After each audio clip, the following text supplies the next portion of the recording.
Hey guys, it's Casey's Politics. So today I'll be making another Senate map prediction, this time as of February 2026.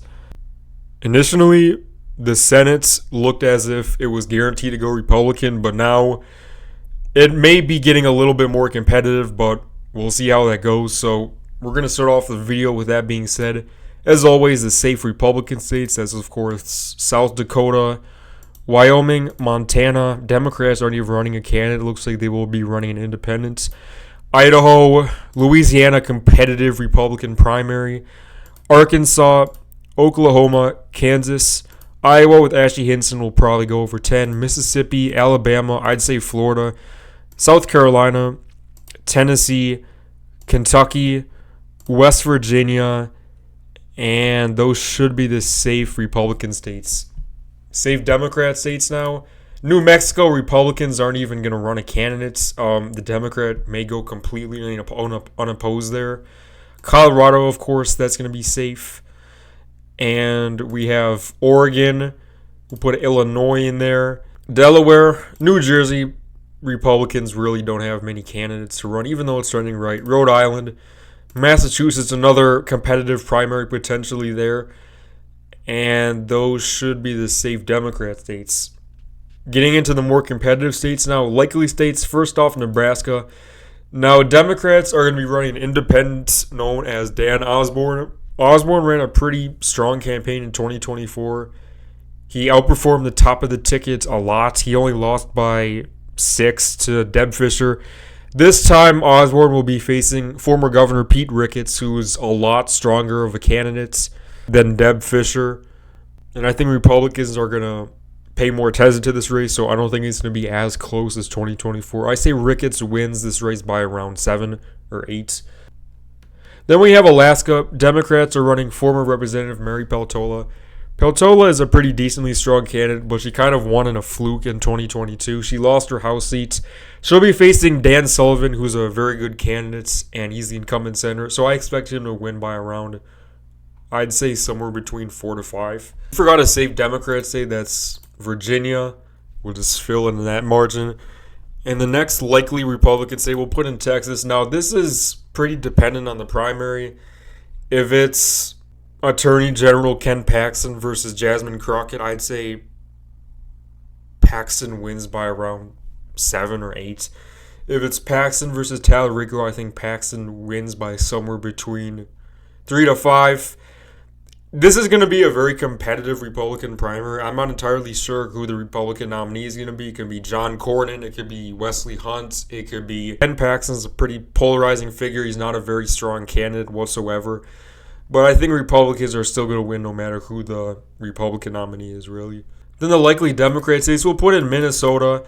Now, this is another state where there's going to be a relatively competitive primary. Democrats' primary is going to be Lieutenant Governor Peggy Flanagan versus Representative Angie Craig. Craig is a much stronger candidate than Flanagan. Flanagan is a pretty bad candidate. She'll be facing former NFL reporter Michelle Tafoya. Looks like she will be the Republican frontrunner. If it's Tafoya versus Flanagan, I'd say Flanagan wins by somewhere between 5 to 7. Flanagan is going to really just be bailed out by the national environment. And, of course, it's Minnesota, so Republicans don't really have much of a chance there. And then another state, we'll put New Hampshire as likely Democrat. It's true that Republicans are running a strong candidate. Former Senator John Sununu, brother of former popular Governor Chris Sununu. The Sununu last name is a big last name in New Hampshire. But Democrats are running a relatively strong candidate, Chris Pappas. And I think the national environment is not really going to help Republicans too much. And New Hampshire seems to be more Democratic down ballot at the federal level. With Ohio, I think Ohio, John Husted versus Sherrod Brown. John Husted is a much stronger candidate than Bernie Moreno, who Moreno barely beat Sherrod Brown. Moreno was greatly helped by the Trump coattails, but Husted is pretty scandal-free. He has lots of name recognition. He was previously the Secretary of State. He was a lieutenant governor up until early last year. So Houston is a much stronger candidate. He's picked up a lot of union endorsements, lots of unions that endorsed Sherrod Brown in 2024. So I think John Houston is definitely favored. I think as of now he wins by somewhere between 3 to 5, really. Next we have Georgia. I think Democrats as of now are favored in this. I think this may even go to a runoff. Democrats, of course, will win the runoff as they've had a lot of success in the runoffs. Republicans are running Mike Collins, who's a decent candidate. He outperformed Trump in his House race in 2024. But Collins isn't really too much of an inspiring figure to really like drive up turnout. I think Collins is going to do a lot better than Trump in the Georgia, Atlanta suburbs. But Ossoff has faced a lot of partisan approaches on a lot of things, and he's really ramped up his partisanship over the past several months. So Ossoff is definitely potentially endangered. This is going to be a close race, but I think as of now, Democrats just have the advantage due to Atlanta suburb trends and just the national environment. Nextly, we'll look at Maine. Maine, you have another instance where Democrats have a bit of a divisive primary. They have Graham Plattner, who's more like the outsider kind of candidate, facing incumbent Governor Janet Mills. Right now, it looks like Plattner is leading in the polls. I'm not entirely sure if he's going to win the primary. He's actually had a couple scandals. So Susan Collins' campaign is definitely going to use that against him. This race is going to be really close, but I think as of now, Susan Collins just always finds a way to win. I think in the end, she's going to pull it out. Last two states, we have Michigan and North Carolina. We're going to start off with North Carolina. Now, Democrats are running Roy Cooper, who is the former governor. Republicans are running former RNC chairman Michael Whatley. Now, Michael Whatley is going to have decent access to fundraising due to his RNC connections. Republicans have had good voter registration trends in North Carolina. I believe they flipped the state in voter registration recently. The Whatley campaign is going to use Cooper's crime policies against him, his tax policies, his COVID policies. The Whatley campaign is going to use the fact that Cooper was responsible for freeing the killer of Irina and other criminals in North Carolina. So that's definitely going to be used against Cooper. Cooper has some scandals, some baggage that he's going to have to clear up.